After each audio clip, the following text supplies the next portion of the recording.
This is the Automotive Repair Podcast Network.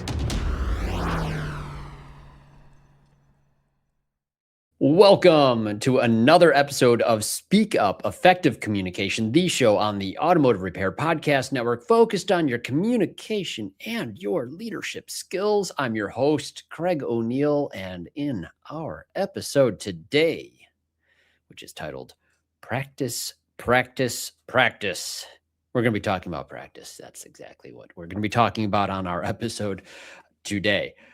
Now, this is all coming from a bookmark from Toastmasters that I mentioned in the previous episode. Fell out of my Bible the other day, and it was a topic that I had planned a series of episodes on, and I'm finally revisiting after doing a few other ideas instead, and had some new inspiration for how I wanted to approach these. And this is the bookmark I'm holding up now for those of you that are watching on YouTube. And there are 10 tips on here, and we are on tip number 2, practice, practice, practice. If you missed our previous episode, the first tip was actually know your material, but we tweaked that to be know thyself because you are the medium. And now we are practicing. And I think the formula for this is why I love some of these tips and why I hate some of these tips. Practice, practice, practice is sort of a phrase that we all get used to. And I think it can kind of get lost in thing and just pure repetition, rehearsal, or whatever. And that's really how most people look at it. It's memorization. It's like you're an actor learning lines. It's mechanical. There's repetition of a script, perhaps. And it's just a thing about saying, especially if we're talking about public speaking or speeches in particular, much less phone call scripts, it's like a memorization ritual. So we're going to go into this topic. There's some deep insights that I have on here from my background in martial arts. And that also brings me to our word of the day today. It's a unique one, mostly because it's Japanese. So the word of the day today is bunkai. And we will discuss that word and define it for you after we hear a word from our sponsors who make this show possible. Hey friends, as you know, I'm a proud member of the AutoFlow team, and let me tell you, we've changed how business is done for auto shops everywhere. We support your client experience before, during, and after the work is done. Imagine this: timely updates sent directly to your clients, branded digital vehicle inspections, and seamless communication from start to finish. That's why shops love AutoFlow. And hey, with those 5-star reviews rolling in, you'll wonder how you ever managed without us. Take an important next step and take your auto shop to the next level. Visit www.autoflow.com. Get on board with an AutoFlow trial. Want to see your auto repair shop thrive? Are you looking to drive more customers to your auto repair shop? Let ShopDog Marketing be your guide. Our customer-first approach, combined with AI-driven creative content, ensures top rankings. Dominate mobile first and voice search with our specialized expertise. Reach out to ShopDog Marketing today and start growing your business. Don't miss out on this chance to boost your business. Visit shopdogmarketing.com. Inbound has exclusively served independent auto repair shops with expert communication solutions for years. Our robust VoIP platform ensures you stay connected while our industry-leading AI analytics take your business to the next level. We provide the tools you need to understand your customers and optimize every interaction. Choose Inbound for proven expertise and unmatched innovation. Visit callinbound.com and discover the difference we can make. Okay, we are back, and the word of the day for today is bunkai. Bunkai's Japanese martial arts term. It means analysis or disassembly if you're taking it literally, but the way I've always understood it is it was application, the practical application specifically of kata. Kata are forms, those patterned fight sequences that you would do in martial arts, and you do this with a partner. Bunkai specifically, you're going to be doing this application with another body. It has relevance to communication training and leadership, of course, because these things are intended to be applied with others, not necessarily in an attack or a defense from those others, but certainly has an impact or influence in other people's movements or behaviors. So this is just a perfect example, I feel like, of why real practice matters. And I'm going to make a strong statement here that real practice cannot occur in solitude, not for things that have a benefit for others. Communication training in particular, I will argue you can't do it alone. You can't do it all in private, not exclusively. There will be times of private study and practice, but ultimate practice does require another body. And this is what I want to do though. First, I want to take that tip, practice, practice, practice, right? And you hear that and you think, like I was saying earlier, repetition, rehearsal, and all these things. We need to tear that down a little bit because it gets so reduced in that. Even when Chris Cloutier and I do some teaching on change management, we have some nice alliterations with the pattern phrases, the relate, repeat, reframe, that repeat step and that the 3 keys to change that we teach. Repeat is so good as that third step, and it talks about repetition, and new habits, new skills. Just reducing it to repeat, though, would be a bit of a mistake. Now, I want to go into a little story. We're working with a new hire at AutoFlow, and I was tasked with generating some scripts to help this person who's going to be helping with phone calls, actually, for Chris's shop. And whenever I have to begin doing a script, part of me dies because I'm one of those trainers. I don't use a lot of scripts. I don't create a lot of scripts. I don't like to create scripts. I have a means of how I do things. I have a way I say things. I have made it mine already. And if I make a script for someone else, I know it's not going to be theirs. So I was tasked with writing a script. And what do I do with the script? When I give it to a person, I'll make a script. I even use AI to make the script. It's a lot easier to do. Good use of AI. Because step one, if I'm using a script for training, is I'll hand it to someone and I'll explain, this is what it will look like. This is how we imagine phone calls go, and it gives you a clear sense of the objectives. So I'd like you to take this, write your own script, and then submit it back to me. Why would I do that? Well, it's actually a first form of practice, if you will. I've given the formula, the recipe, the idea of what we need to do, and I need the other person to engage it in a meaningful way that they are going to then hope to apply very quickly in actual practice. And this is one of those things. I want to talk about that word for a minute. We used to make jokes in the shop all the time. It's like, how can we never say we're practicing auto repair? I've heard lots of podcasts where this is drawn out, and like you hear people practicing medicine all the time. And we would jest at this idea because the idea of practice seems like, well, you must not be very good at it yet. And that's a little scary if you're thinking about it in medicine and surgery. But that is not how the medical establishment considers practice. There's something else deeper here. There's something I want to, and I'm going to keep this tip practice, because it has 3 times the word is used, but I'm going to think of it like P1, P2, P3, practice 1, practice 2, practice 3, because practice 1, you're new to a thing. That's not a wrong use of the word. I think at some point in anybody's career, you have to be, and there might be natural talent and lots of things, but you're stepping into discomfort. It might be your first cold call, might be your first time calling an auto repair shop client for all we know, right? All the different things that we have going on. First time standing up in front of a large audience to deliver a speech. Ooh, boy, if you don't have the jitters or you feel vulnerable in that moment, there's something wrong. And vulnerability is one of the key things that I would say is at practice 1 level, practice 1, right? This requires something of others. If you're going to be vulnerable, firstly, requires you being comfortable enough being vulnerable. Who are you being vulnerable with? Is it the clients you're calling or anyone else? Is it the audience you're speaking to? Doesn't matter. It's for others. You can't do this part alone, and you're going to expose your newness as you go into this experience. That's normal, and you're going to get feedback.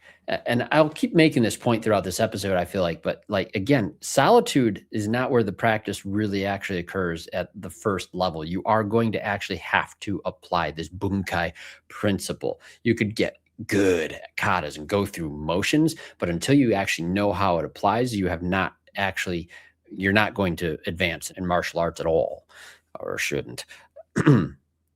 Practice 2, this is where I think some positive feedback has to come into things, or it can be critical feedback, but I would still put that in the positive category because the intention of feedback is always for the development and advancement of a learner.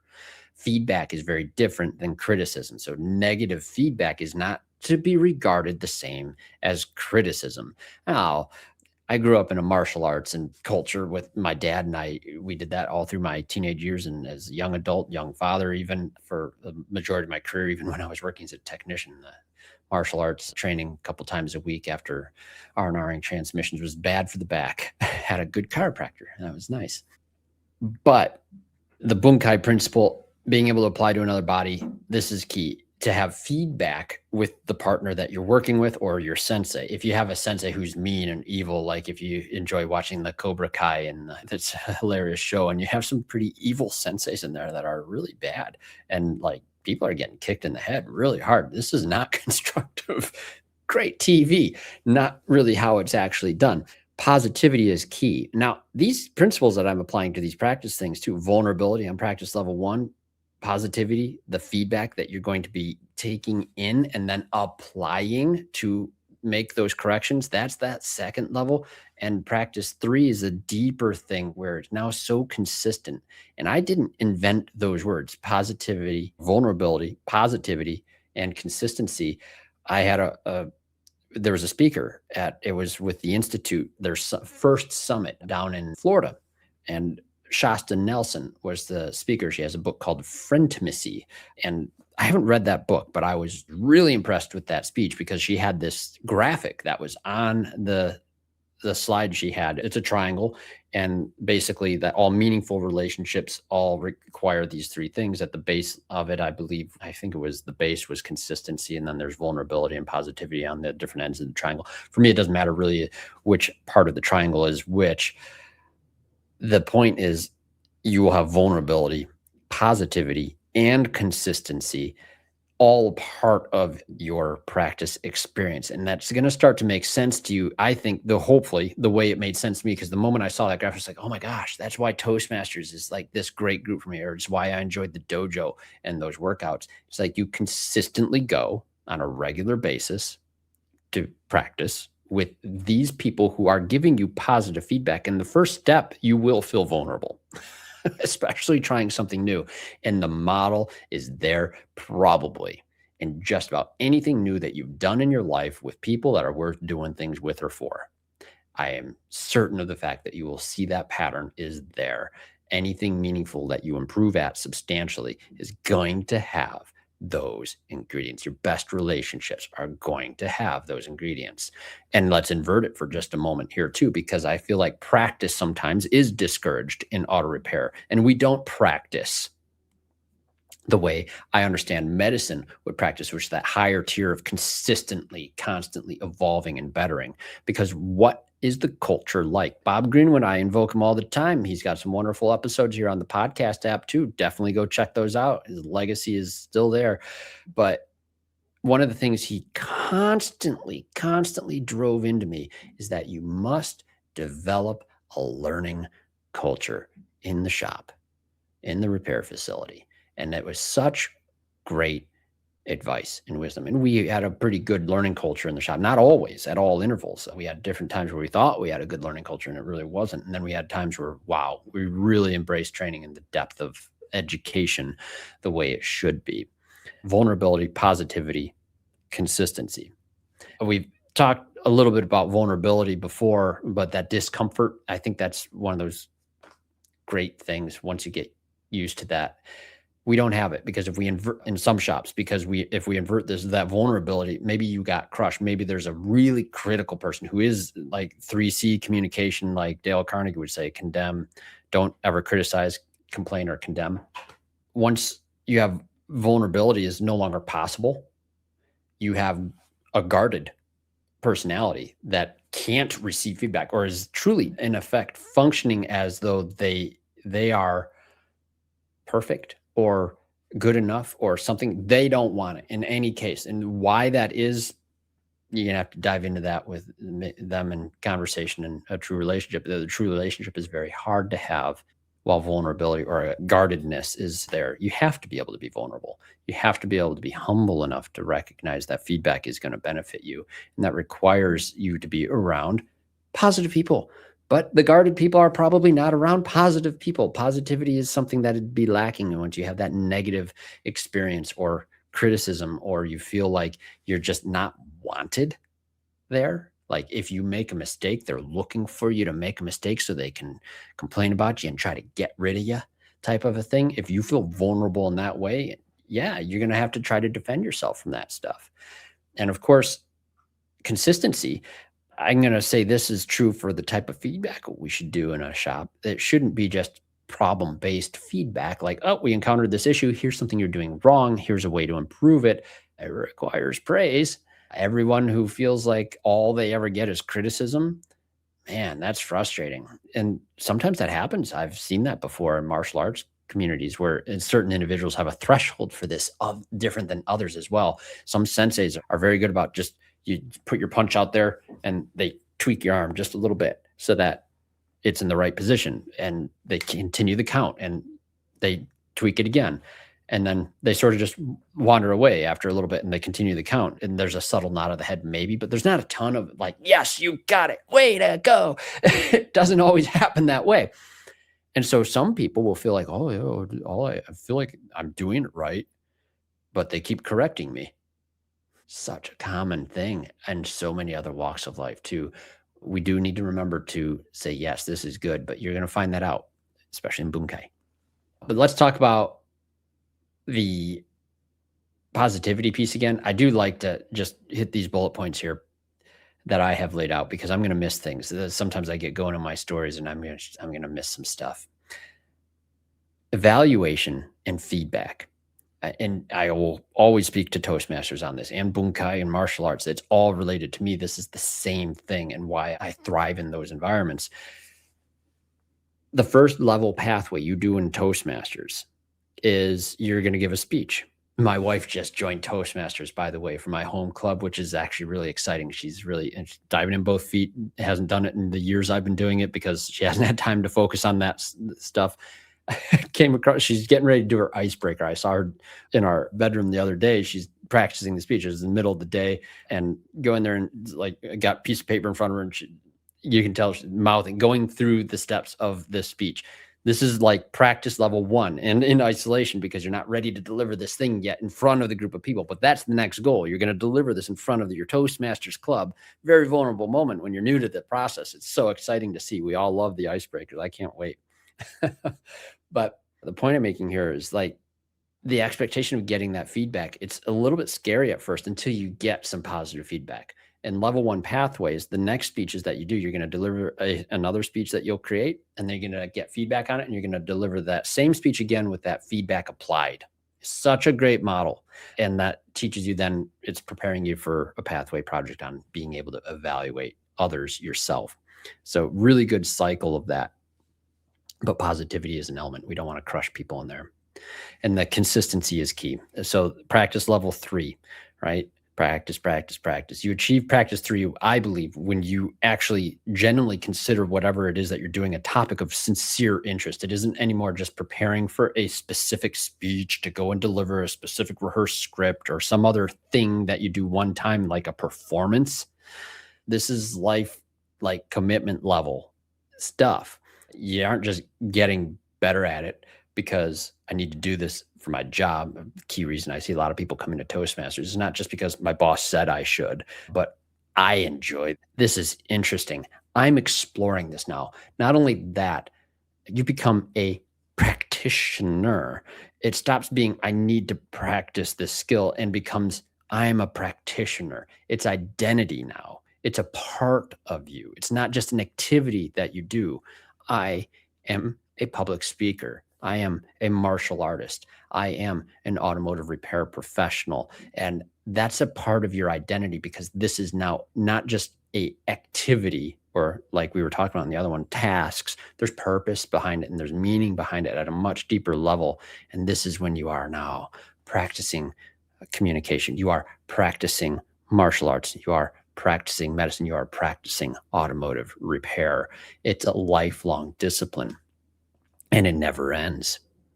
Never ends. It is perpetual, passionate study.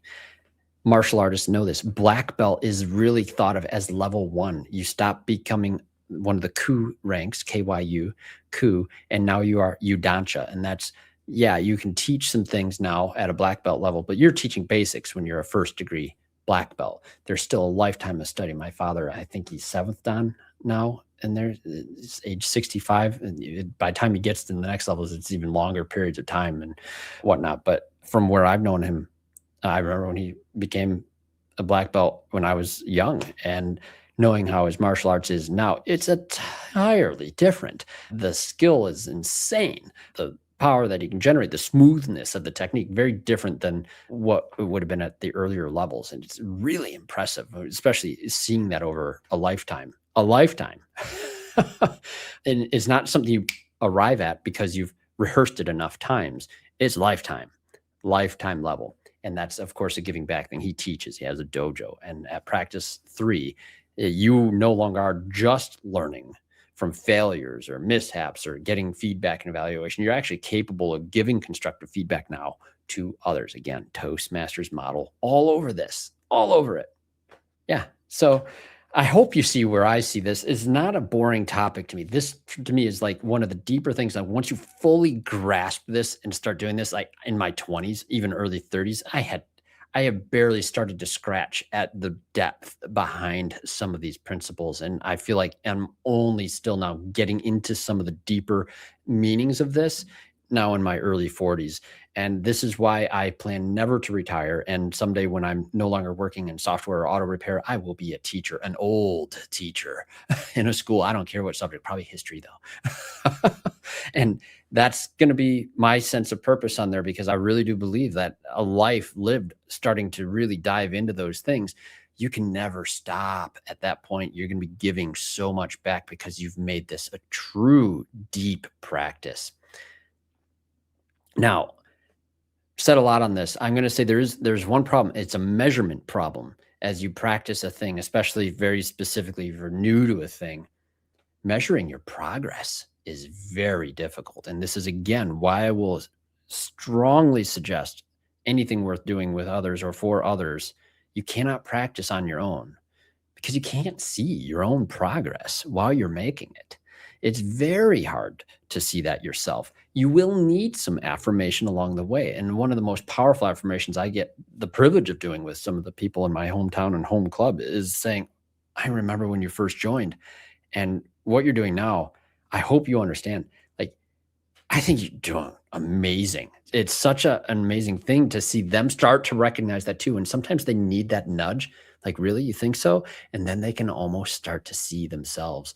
And what a great spot to find yourself if that's where you are in your facility, your repair facility, your career point right now. Hopefully you can have that influence on others. And hopefully it shouldn't come as a surprise to them if you do give them a compliment, because you're very consistent with positive feedback. But practice in a vacuum is very risky in that regard. You may feel stagnant, stuck. Maybe you're not moving anywhere because you need some more bodies in your life that are going to contribute to those things. Without others, you might just be repeating the same mistakes with more confidence than you had before. You could be getting better at being wrong, and practice just shouldn't happen in solitude. Now, I will say this too. There's a natural talent point that comes into some things. Like, man, it seems like some people just don't need practice. I think it's an abject lie. The amount of times that some people, like keynote speakers, give their talk, they've done those repetitively so times. And I will say this, like Toastmasters has these contests for public speaking. I see some of the things that win some years, and they seem to me outright performative. They don't seem like, hey, it was a great speech. There was speaking mechanics applied here and there and all these wonderful things.